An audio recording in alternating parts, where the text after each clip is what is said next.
कन्या एस्ट्रो के प्रिय दर्शकों, जरा ध्यान से सुनिए। अगर जीवन में टेंशन फ्री रहना चाहते हो, उन्नति हासिल करना चाहते हो, मन चाही सफलता हासिल करना चाहते हो, जो कुछ भी आपने सोच रखा है वह आपके जीवन में आ जाए और आपका जीवन शांति सुकून से भर जाए, तो ऐसा बिना पितरों की कृपा और आशीर्वाद के हो जाए, ये संभव ही नहीं है।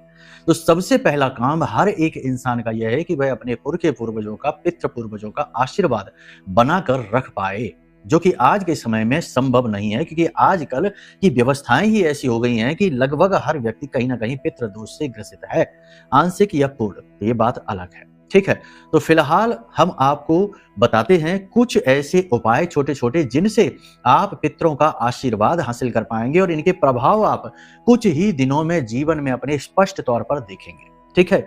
तो क्या है वो काम, ध्यान से सुनिए। सबसे पहला काम है कि अनुशासन में रहना और संयम में रहना सीखिए। यानी असंयमित व्यवहार, कुछ भी खा पी लिया, कुछ भी कह सुन दिया, किसी के भी साथ घूम लिए, कितना भी समय कहीं भी बर्बाद कर दिया, ये अव्यवस्थित जीवन पितृ दोष का बड़ा कारण बनता है।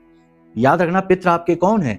आपके पुरखे पूर्वज, आपके ही परिवार के सदस्य। और वे अपने बच्चों को गलत आदतों और हरकतों में डूबा देखेंगे तो क्या आशीर्वाद देंगे? नहीं, नाराज होंगे। तो पहली चीज ये है, व्यसनों से दूर रहिए, सकारात्मक रहिए, आचरण पर कार्य करिए, अपने आप पर काम करिए, ये सबसे महत्वपूर्ण है। दूसरा, दान करने का कर्म, जो हैबिट है वो बनाइए। कुछ ना कुछ डोनेट जरूर करते रहिए, क्योंकि हम जब श्राद्ध पक्ष में पितरों को भोजन कराते हैं तो पंचबलि दान कहते हैं, यानी कि दान से पितृ प्रसन्न होते हैं। तीसरा, गौ माता की सेवा, गाय की सेवा। गाय के अंदर सभी देवी देवताओं का वास होता है और पितरों का भी सीधा संबंध गाय से होता है। और ज्यादा लाभ लेना चाहते हो तो कुछ चावल उबालो और उसमें घी, यानी शुद्ध घी डालो, थोड़े से काले सफेद तिल डालो, थोड़ी सी उसमें हल्दी डाल दो और ये चावल गाय को खिलाना शुरू कर दो, प्रभाव तुरंत महसूस करोगे। इसी के साथ साथ सबसे बड़ा महा उपाय, रात्रि के समय जो रोटी बनी है, बासी रोटी, अगले दिन उसी रोटी पर थोड़ी सी शक्कर और थोड़ा सा दही रखकर उस रोटी को अपने घर की छत पर या बालकनी पर रखना शुरू कर दो।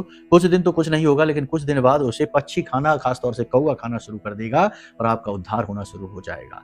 इन उपायों को करके देखो, उसके बाद बताना कि क्या हुआ, पॉजिटिविटी आई कि नहीं। बाकी कुंडली आकलन करा लो तो समस्त दोषों का नाश हो जाएगा, फिर तो उन्नति निश्चित है ही। नंबर वीडियो में है। प्रेम से बोलिए जय माई की।